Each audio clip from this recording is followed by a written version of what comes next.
Group D का form तो बहुत लोग फिलअप कर दिए, बहुत लोग, और डेली मैसेज आता है टेलीग्राम के ऊपर, एनटीपीसी वाले बैच में या ग्रुप डी वाले बैच में, या पर्सनल मैसेज, कम से कम 30-40 मैसेज तो डेली देखता हूं कि भैया ग्रुप डी का एग्जाम कब होगा। अच्छा, एग्जाम कब होगा ये तो छोड़ो, ये जो पूरा भर्ती प्रक्रिया है ये चला गया बाबू के कोर्ट में, और पिछले 1-1.5 महीना से ये लटका पड़ा है। ये पूरा मामला क्या है? अच्छा, रेलवे आखिर चाहती क्या है? अपनी जिद पर रेलवे अड़ क्यों गई है? बहुत लोगों को यही नहीं पता है। 2 मिनट का समय दो, सरल भाषा में आपको समझा देंगे। अब सुनवाई का डेट जो आगे मिला है ना, वो क्या हो सकता है वो भी आपको एक आइडिया हो जाएगा एकदम सरल भाषा में, ताकि सबको समझ में आ जाए। देखो, रेलवे क्या की ना, एक बहाली निकाली आरआरबी ग्रुप डी के नाम से, ठीक है। बोली जो बच्चा भी 10th पास है ना, जो बच्चा भी 10 पास किया है, वो हर एक बच्चा इस फॉर्म को डाल दो, ठीक है। अब क्या हुआ, फॉर्म तो बहुत सारा गिर गया। जो बच्चे आईटीआई किए हैं उन्होंने बोला ना, रेलवे में जितने भी डिपार्टमेंट होते हैं ग्रुप डी के अंतर्गत, ग्रुप डी के अंदर पॉइंट्समैन, गेट्समैन, अलग अलग डिपार्टमेंट, उस हर डिपार्टमेंट में जो काम होना चाहिए वो आईटीआई का काम है, तो वहां पर आईटीआई वाले बच्चे ही जाने चाहिए। तो इस बात को लेकर आईटीआई वालों ने केस कर दिया। अब जब ये पूरा मामला कहां चला गया भाई? कोर्ट में। जब मामला कोर्ट में जाएगा तो 2 वकील आपस में लड़ेंगे। एक वकील लड़ रहा है बाबू रेलवे का, एक वकील लड़ रहा है आईटीआई का। 1 डेट, 2 डेट, 3 डेट, डेट पर तारीख पर तारीख, तारीख पर तारीख यही मिलता रहता है कोर्ट में, ठीक है। अब रेलवे लड़ गई है, नहीं हम 10th पास पर ही करवाएंगे, और ये बोल रहे नहीं, सुनिए, आप भर्ती निकालने से पहले ना एक शॉर्ट नोटिस निकाले थे, ठीक से याद करिए। रेलवे ये वकील बोल रहे हैं, उसमें आपने बोला था जितने भी बहाली आएंगे, अब आगे जो बहाली अभी आने वाला है, उसमें जितने भी पोस्ट होंगे वो क्वालिफिकेशन के आधार पर होंगे। यानी कुछ पोस्ट 10th पास के लिए, कुछ पोस्ट आईटीआई के लिए क्वालिफिकेशन के आधार पर। लेकिन आपने जब नोटिफिकेशन निकाल दिया तो आपने सीधा बोल दिया 10th पास होगा, आपने ये बात बोल दिया। या फिर आपने 2019 में एक बात बोला था, इसके पहले जो नोटिफिकेशन आया था, आपने आईटीआई के ऊपर पूरा नोटिफिकेशन निकाला था। ये आईटीआई का वकील बोल रहे हैं।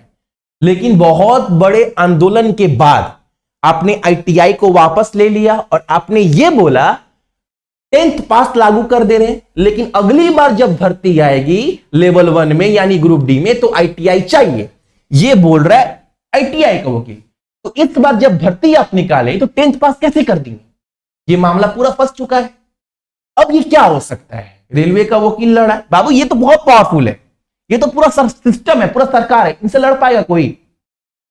इधर उधर कर केस जीती जाएंगे। अब हो क्या रहा है, अभी बात समझो।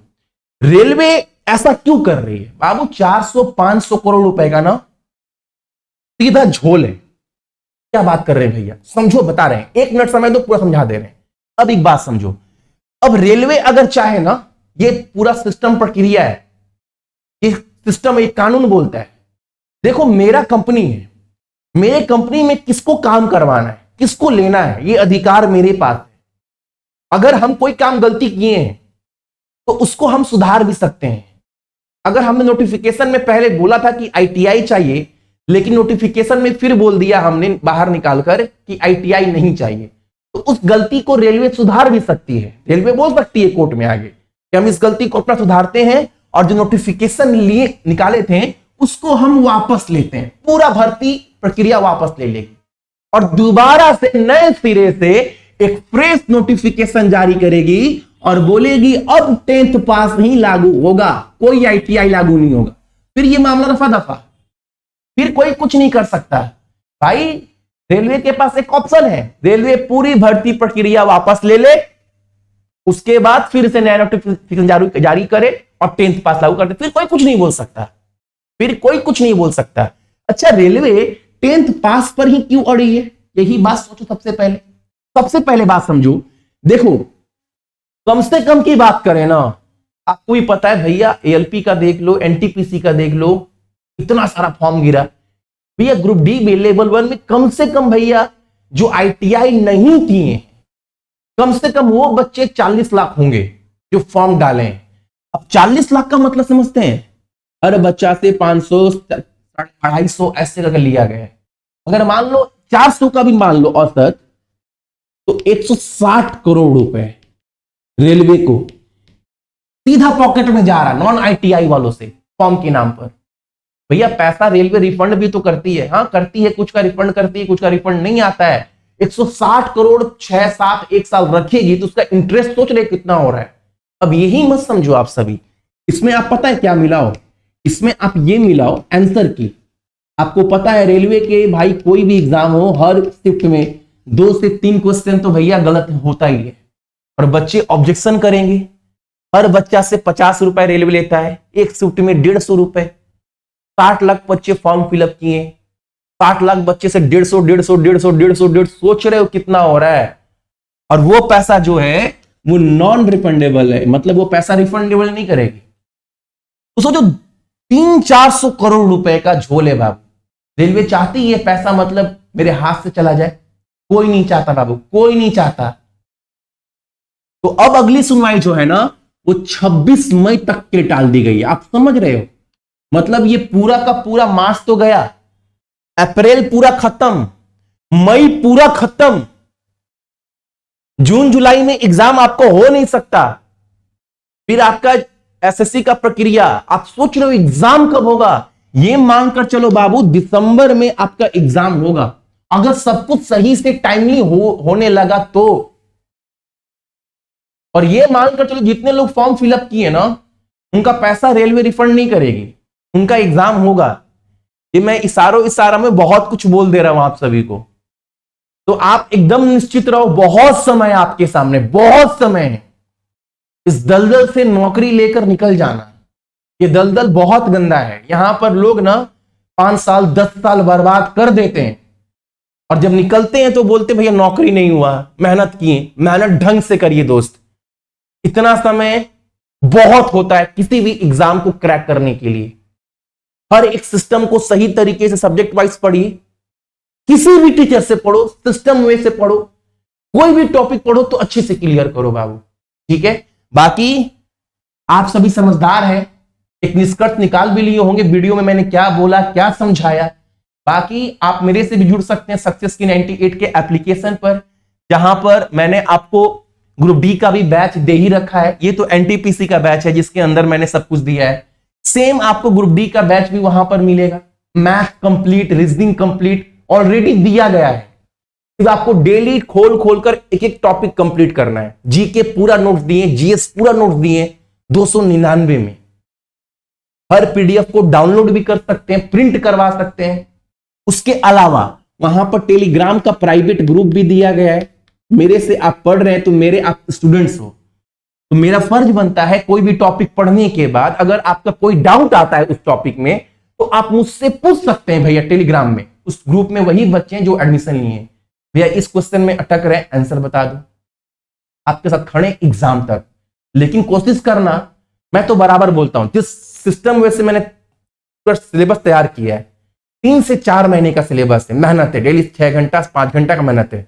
आप 3 से 4 महीने में अपने पैर पर खड़े हो जाओगे उस कॉन्फिडेंस के साथ कि भैया अब लगता है ना कि एग्जाम हम निकाल लेंगे। लेकिन ये 3-4 महीना जाने में समय नहीं लगता है दोस्त, तो इस 3-4 महीने को ना एकदम अच्छे से इस्तेमाल करना है भाई, ठीक है। आप सर्च मारिएगा सक्सेस की 98 एप्लीकेशन, ये आपको दिखेगा। इसको ओपन करिएगा, ओपन कर फोन नंबर ईमेल आईडी देकर हो जाएगा रजिस्टर। जैसे आप रजिस्टर हो जाएंगे ना ये एप्लीकेशन आपके पास खुल जाएगा, ठीक है। उसके बाद आपको बहुत कुछ दिखेगा ऊपर में, यहाँ से भी क्लिक करके उसके बाद देखेंगे पेड कोर्स। पेड कोर्स में जाएंगे ना इसमें, तो इसमें आप क्लिक करोगे तो आपको स्टार्टिंग में अगर आपको ग्रुप डी का कोर्स लेना है तो आप इस पर क्लिक करके ले सकते हैं, या फिर आपको NTPC का कोर्स लेना है तो आप इस पर क्लिक कर ले सकते हैं, ठीक है। जैसे मैं ग्रुप डी का दिखाऊं तो इसके अंदर मैथ के लगभग हर चैप्टर का वीडियो पड़ा है, साथ में PDF पड़ा है। आप इस पर क्लिक करोगे, इस पर क्लिक करोगे तो आपका वीडियो चलने लगेगा हर चैप्टर का। सेम इसी तरह अगर मैं बात करूं रीजनिंग का, तो रीजनिंग देखो, रीजनिंग का भी हर चैप्टर का वीडियो यहां पर पड़ा है, चाहे पजल हो, चाहे स्टेटमेंट वाले क्वेश्चन क्वेश्चन हो हर चैप्टर का। सेम उसी तरह जीके का देखोगे तो जीके मैंने 4 पार्ट दिया है। ये 4 पार्ट बाबू बहुत इंपॉर्टेंट है, इसको अच्छे से पढ़ना है। कोई पीडीएफ को ओपन कर डाउनलोड कर प्रिंट भी करवा सकते हैं, ठीक है। स्टैटिक जीके में जाओगे तो यहां पर आपको स्टैटिक जीके के इतने सारे टॉपिक हैं। अगर मान लो कोई टॉपिक मैं खोल कर दिखा, जैसे मान लो डांस वाला, ये मैं खोल कर दिखाता हूं हिंदी मीडियम वाले लोगों के लिए। मैंने खोला, ये आपके सामने खुल गया, ठीक है। इसको पढ़ा अच्छे से, उसके बाद तीसरे से क्वेश्चन देख लो। उसके बाद इसको डाउनलोड कैसे करेंगे, ये देख रहे हो, इस पर क्लिक करोगे तो आपका डाउनलोड होना भी स्टार्ट हो जाएगा, ठीक है। अगर आप ग्रुप डी से कोर्स लिए हो बाबू, ग्रुप डी का कोर्स लिए हो तो आप टेलीग्राम के प्राइवेट ग्रुप में जुड़ सकते हो। देखो इस पर क्लिक किए, यहां पर railway group D private group, इस पर क्लिक करेंगे। पीडीएफ खोलोगे ना, पीडीएफ में लिंक दिया गया है, उस लिंक पर क्लिक करोगे आप डायरेक्ट ग्रुप में ऐड हो जाओगे। अगर आप एनटीपीसी के कोर्स लिए हो मान लो, तो एनटीपीसी में भी आपको प्राइवेट ग्रुप का सपोर्ट दिए, यहां पर भी आप क्लिक करोगे ऐड हो जाओगे।